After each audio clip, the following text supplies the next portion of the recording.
মুবাশির সিদ্দিকি। উনি হচ্ছেন পাকিস্তানের একজন ফুড রিভিউয়ার ইউটিউবার। ওনার ব্যাপারটা আমি কেন বলছি, আমি আসলে আপনাদেরকে একটু মোটিভেট করার চেষ্টা করছি, বা আমি নিজেও একটু মোটিভেট হওয়ার চেষ্টা করছি। সবাইকে স্বাগতম clickntech.com-এ। আমি আছি নেমান আপনাদের সাথে। আজকে আমি পরিচয় করিয়ে দেব আমার দেখা পৃথিবীতে সবচেয়ে সুন্দর এবং সবচেয়ে সফল একজন ইউটিউবারের সাথে। ওনার সাবস্ক্রিপশন অনেক বেশি, কিন্তু তারপরও ওনার চেয়ে বড় ইউটিউবারও আছেন, মানে বেশি সাবস্ক্রিপশন আছে এমন লোকও আছেন, কিন্তু তারপরও ওনার কিছু বিষয় আছে ভিন্ন। ওই বিষয়গুলোই আসলে লক্ষণীয় বিষয়, এবং ওই বিষয়গুলোর জন্যই উনি উঠেছেন।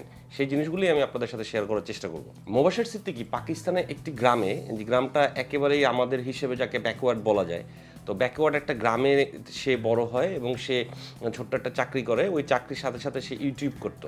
কিন্তু মজার যে বিষয়গুলো, সেটার মধ্যে একটা হচ্ছে তার প্রত্যেকটা ভিডিওতেই সে প্রচুর পরিমাণে ধর্মীয় কিছু ইনভলভমেন্ট রাখে, যেমন বিসমিল্লাহ বলে সে প্রতিটা জিনিস শুরু করেন। बिस्मिल्लाहिर्रहमानिर्रहीम अस्सलाम वालेकुम बशर सदीक आपकी खिदमत में हाजिर है। তার কি প্রথম ভিডিওটা খুব ভালো ভিউ হয়েছিল? না, তার প্রথম ভিডিওটা খুব ভালো ভিউ হয় নাই। তার প্রথম ভিডিওটাও সে দীর্ঘ সময় ফেলে রেখেছিল, তারপর আস্তে আস্তে এটা গ্রো করা শুরু করে। এবং আরও মজার যে জিনিস আপনারা নিশ্চয়ই দেখতে পাচ্ছেন, সেটা হচ্ছে ওনার প্রথম ভিডিওতে ওনার কোনো ভয়েস ওভার ছিল না, বা উনি ক্যামেরার সামনে দাঁড়িয়ে যে কথা বলবেন সেরকম কোনো অবস্থাও ছিল না। আস্তে আস্তে এই জিনিসটা তিনি তার ভেতরে গ্রো করেছেন। আবার তার যে সামাজিক অবস্থা বা অর্থনৈতিক অবস্থা, তার মধ্যে একটা ব্যাপক পরিবর্তন সে নিয়ে আসছে এই কয়েক বছর ইউটিউবিং করে।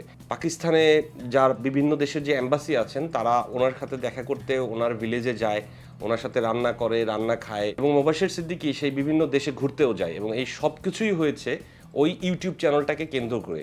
এবং তারা তিন ভাই, এখন তিন ভাই মোটামুটি ইউটিউবার। তার যে একেবারে যে ছোট ভাইটা, সেই ছেলেটার 10 মিলিয়নের মতো সাবস্ক্রাইবার হয়ে গেছে। তারপর তার যে মেজো ভাই, সে বিদেশ ছিলেন, এই ইউটিউবিংয়ের এই বিশাল কর্মযজ্ঞে সে ফেরত আসে, এবং পাকিস্তানে এখন তিন ভাই একসাথে ইউটিউবিং করছে, তিনজনের আলাদা আলাদা চ্যানেল।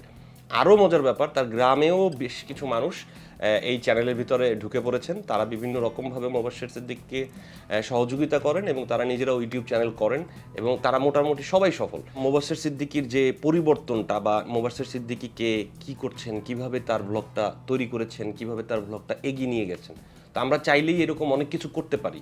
ওনার অনেক জটিলতা ছিল, ওনার অনেক দুর্বলতা ছিল, সেগুলোকে কিন্তু তিনি ঝেড়ে ফেলে উনি এগিয়ে আসছেন। একটা দীর্ঘ সময় সে পরিশ্রম করার পর এখন সে বেশ ভালো আছেন, এবং আমিও আশাবাদী যে আমরা সবাই ভালো থাকবো। কিন্তু আমাদের ওই যে মূল যে বিষয়গুলো, সেই বিষয়গুলো নিয়ে কাজ করতে হবে। সেই বিষয়ে আমি আরও অনেক টিউটোরিয়াল বানিয়েছি এবং বানাচ্ছি। আগামী পুরো মাস জুড়ে ভিডিও যাবে, প্রচুর ভিডিও যাবে কন্টেন্ট ক্রিয়েশনের উপরে। আপনারা সবগুলো ভিডিও দেখবেন, শেয়ার করবেন, কমেন্ট করবেন, লাইক দিবেন। ধন্যবাদ।